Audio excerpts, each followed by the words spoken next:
বেকুনে SSC দাখিল ও সমমানের পরীক্ষার্থীসকল যেতে পরীক্ষা কেন্দ্রত এতে চট্টগ্রাম নগরীর ২ নম্বর গেট মেয়রগলি এলাহায় বাইতুসালাম মাদ্রাসা ৪ পরীক্ষার্থী অংশ লইত নপারে এইবার দাখিল পরীক্ষাত। শিক্ষার্থীর বাফর ফোন ফায়ারে আর সরজমিনে ওই মাদ্রাসার জায়গায় জানিত ফাইজি তার ফুয়া আল ইমরান ইমন বাইতুসালাম মাদ্রাসাত পড়িল। সে মূলত হালুরঘাট এলাকায় অবস্থিত নজরিয়া নইমিয়া মাহমুদিয়া ফাজিল মাদ্রাসার অধীনে রেজিস্ট্রেশন করি পরীক্ষায় অংশ লইবের হতা, কিন্তু ফর্ম ফিল আপর ব্যাগটিয়া জমা দিবের পর প্রবেশপত্র নফা তারা। দেখেন এখানে একদিক হচ্ছে আমার একটা বছর চলে গেছে, আরেকদিকে আমার উস্তাদ দাঁড়ায় আছে, মাঝখানে আমি পড়ে গেছি। আমি আর এখানে কি বলবো, কারো পক্ষে কথা বলা যাচ্ছে না। শেষ পর্যন্ত ভরসা ছিল যে রেজিস্ট্রেশন কার্ড আসবে, অর্থাৎ অ্যাডমিট কার্ড আসবে, বাট লাস্ট পর্যন্ত তো আর আসে নাই। আমি সহ 4 জন ওইটা শিওরলি জানছি কালকে রাতে 8টার দিকে। এরপর থেকে আব্বু চারিদিকে ঘোরাঘুরি করতে করতে আজকে এখানে। অভিভাবকদের অভিযোগ বাইতুসালাম মাদ্রাসা কর্তৃপক্ষর গাফিলতির এল্লে পরিস্থিতি তৈরি হইয়ে, বিশেষ করে মাদ্রাসার অধ্যক্ষ সঠিক সময়ে রেজিস্ট্রেশন ফি জমা নদিবের হারণে এল্লে ঘটনা হই বলে জানাই তারা।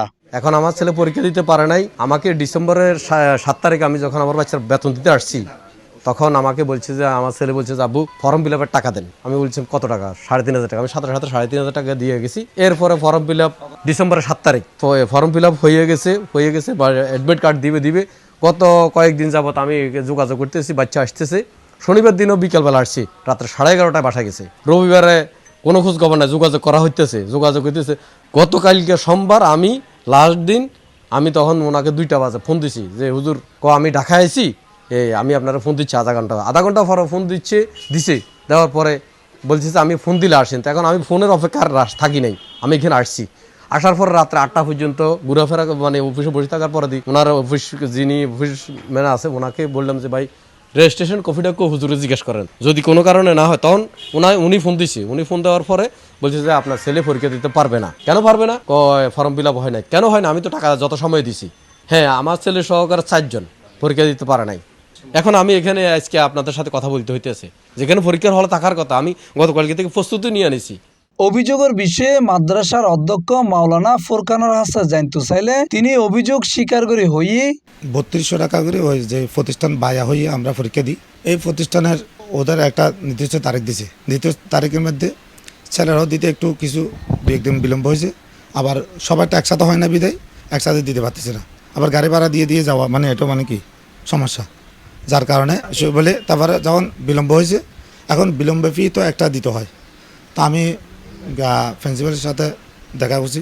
আবার উনি পরীক্ষার দায়িত্ব আছেন, কাছে ওনাকে ডাকে এনে বসে আমাদের হুজুর যখন এদেরটা ফর্ম ফিল আপ কী হয়ে গেল, দেরি হয়ে গেল, কি আমাদের ফর্ম ফিল আপটা আপনি একটা কাগজ দেন, লিখে দিতেন, আমি বোর্ডে গিয়ে এদের একটু জিনিসটা সমাধান করে আসি। তো উনি বললেন ওদের জিনিসটা দায়িত্ব আমাদেরকে দেন, টাকা বললো 8,000 টাকা করে দেওয়ার জন্য। আমি বলছিলাম 7,000 টাকা করে নেন। এরা তো ছেলেরা দিছে আপনার 3200 টাকা করে। তো বিলম্ব ফি এটা যাতে আমি মাঝে থেকে সহিতা করি কী করা।